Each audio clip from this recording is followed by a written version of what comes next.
Let food be thy medicine, and medicine be thy food.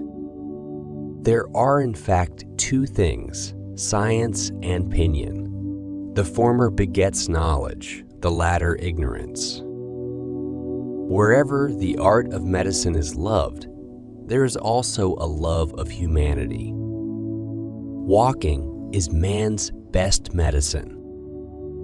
As to diseases, make a habit of two things, to help or at least to do no harm. Declare the past, diagnose the present, foretell the future.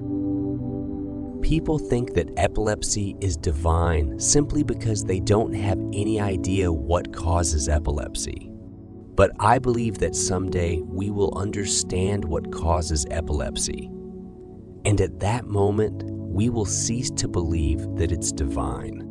And so it is with everything in the universe. Life is short, art long, opportunity fleeting, experience treacherous, judgment difficult. The life so short, craft so long to learn. If you are in a bad mood, go for a walk. If you're still in a bad mood, go for another walk. It is far more important to know what person the disease has than what disease the person has. Primum non nocere. First, do no harm. The natural healing force within each of us is the greatest force in getting well. Before you heal someone, ask him if he's willing to give up the things that make him sick. That which is used develops. That which is not used wastes away. A wise man should consider that health is the greatest of human blessings and learn how, by his own thought, to derive benefit from his illnesses. Healing is a matter of time, but it is sometimes also a matter of opportunity.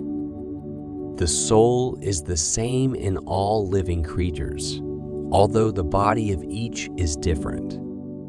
Natural forces within us are the true healers of disease. Extreme remedies are very appropriate for extreme diseases. If we could give every individual the right amount of nourishment and exercise, not too little and not too much, we would have found the safest way to health. The physician must be able to tell the antecedents, know the present, and foretell the future. Must mediate these things and have two special objects in view with regard to disease, namely, to do good or to do no harm. All parts of the body which have a function, if used in moderation and exercised in labors in which each is accustomed, become thereby healthy, well-developed, and age more slowly. But if unused, they become liable to disease, defective in growth and age quickly. All disease begins in the gut. Cure sometimes, treat often, and comfort always. When sleep puts an end to delirium, it is a good symptom. Eunuchs do not take the gout, nor become bald.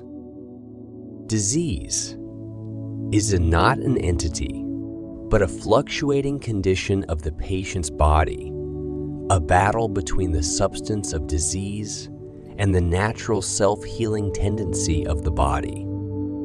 For if a man by magical arts and sacrifices will bring down the moon and darken the sun and induce storms or fine weather, I should not believe that there was anything divine, but human, in these things, provided the power of the divine were overpowered by human knowledge and subjected to it. Both sleep and insomnolency, when immoderate, are bad. Vita brevis, ors longa, occasio praeseps, experimentum periculosum, iudicium difficile. Persons who have a painful affection in any part of the body and are in a great measure sensible of the pain are disordered in intellect. Persons in whom a crisis takes place pass the night preceding the paroxysm uncomfortably, but the succeeding night generally more comfortably. In whatever disease sleep is laborious, it is a deadly symptom. But if sleep does good, it is not deadly. What remains in diseases after the crisis is apt to produce relapses. What medicines do not heal, the lance will. What the lance does not heal, fire will. When in a state of hunger, one ought not to undertake labor. All the most acute, most powerful, and most deadly diseases, and those which are most difficult to be understood by the inexperienced, fall upon the brain.